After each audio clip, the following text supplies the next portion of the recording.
जो political parties हैं उन पे कोई पाबंदी नहीं है, कोई कैपिंग नहीं है। तो आपको याद है कि आया राम गैर राम की प्रक्रिया चल रही थी और लोग पार्टी बदल के जाते थे दूसरी तरफ। तो मैंने कानून लाते हैं फिर उसको हथियार बनाते हैं। ये असलियत है, इस देश की असलियत है कि 6000 करोड़ एक पार्टी को चले गया, एक ही पार्टी को 6000 करोड़ मिला। नहीं तो एक minute just I am not saying anything, I am not saying anything sir.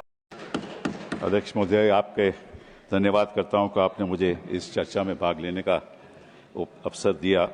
I only have one request. I need a minute or two extra to be able to make my points.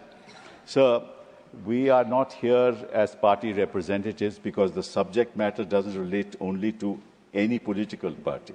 This relates to the functioning of our democracy. और लोकतंत्र इस तरह से चलना चाहिए कि जो चुनाव हो वो फेयर हो, ट्रांसपेरेंट हो और उसमें जनता का विश्वास हो। ये हमारा लक्ष्य है।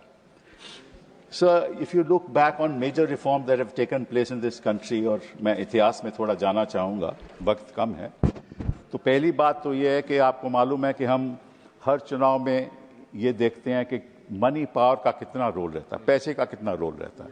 तो हमने तय किया कि लोकसभा में जो कैंडिडेट होगा वो 94 लाख खर्च, उससे ज़्यादा नहीं कर सकता, और असेंबली में 40 लाख। अब हम जानते हैं, आप जानते हो, सभी लोग जानते हैं कि क्या इसका पालन होता है? नहीं होता ना। तो कौन सा सुधार ला रहे हैं हम उसके बारे में? और दूसरी बात कि जो पॉलिटिकल पार्टीज हैं उन पे कोई पाबंदी नहीं है, कोई कैपिंग नहीं है। क्या हमने उसके बारे में सोचा? पॉलिटिकल पार्टीज जितना मर्जी खर्च कर रहे हैं, और मतलब कि जो पैसा बह रहा होता है तो हम देखते हैं किस तरह से बह रहा है। तो ये इलेक्टोरल रिफॉर्म आज तक में इसमें हम सुधार नहीं लाए। दूसरा, हम बड़ा भारी सुधार जो लाए थे वो 10th शेड्यूल का था। आपको याद है कि आया राम गैर राम की प्रक्रिया चल रही थी और लोग पार्टी बदल के जाते थे दूसरी तरफ। तो हमने सोचा 1985 में कि 10th शेड्यूल लाया जाए, संशोधन किया जाए संविधान में। तो 1985 में 10th शेड्यूल लाया गया। वहाँ स्प्लिट की बात हुई और मर्जर की बात हुई। आज स्प्लिट कहाँ है? उसका भी लोगों ने दुरुपयोग किया, हम ही ने दुरुपयोग किया। मैंने कानून लाते हैं फिर उसको हथियार बनाते हैं। ये असलियत है, इस देश की असलियत है। 10th शेड्यूल को क्या हुआ, स्प्लिट को क्या हुआ, हमें उसको रद्द करना पड़ा। फिर केवल मर्जर की बात आई। मर्जर कोई पार्टी, आज की पार्टी कोई मर्जर नहीं करती, स्प्लिट के द्वारा ही सरकारें बदली जाती हैं। तो कहां सुधार हो रहा है? जो भी कानून आता है उसका हम खुद लोग उल्लंघन करते हैं।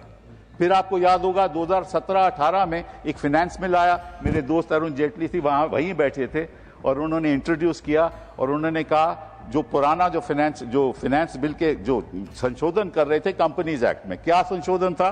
पहले था कि कोई कंपनी जो 3 साल की उसकी काम नहीं है तो वो कोई कंट्रीब्यूशन नहीं दे सकती। उन्होंने उसको चेंज कर दिया। आप कंपनी आज इनकॉर्पोरेट करो, कल आप कंट्रीब्यूशन दे सकते हो। फिर दूसरा था कि जब तक वो 7.5% प्रॉफिट्स, नेट प्रॉफिट से ज्यादा नहीं कंट्रीब्यूट कर सकती, उसको रद्द कर दिया। अब जितना मर्जी कंट्रीब्यूट कर सके। तो मतलब कि आप सुधार तो लाते हैं लेकिन उसी का दुरुपयोग करते हैं। फिर साथ साथ में ये भी हुआ कि उसका नतीजा ये हुआ कि 6000 करोड़ एक पार्टी को चले गया, एक ही पार्टी को 6000 करोड़ मिला।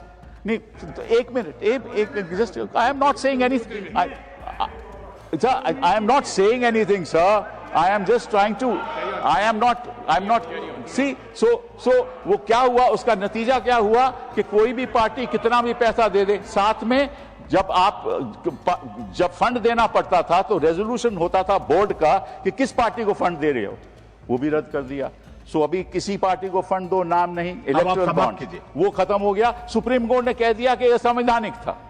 तो जो मेजर जो सुधार लाए हो उसका तो आप उल्लंघन करते हो। तो one nation one election, one nation one party, one election one outcome, ऐसा नहीं होना चाहिए सर। बहुत बहुत धन्यवाद। Thank you. श्री देवाशीष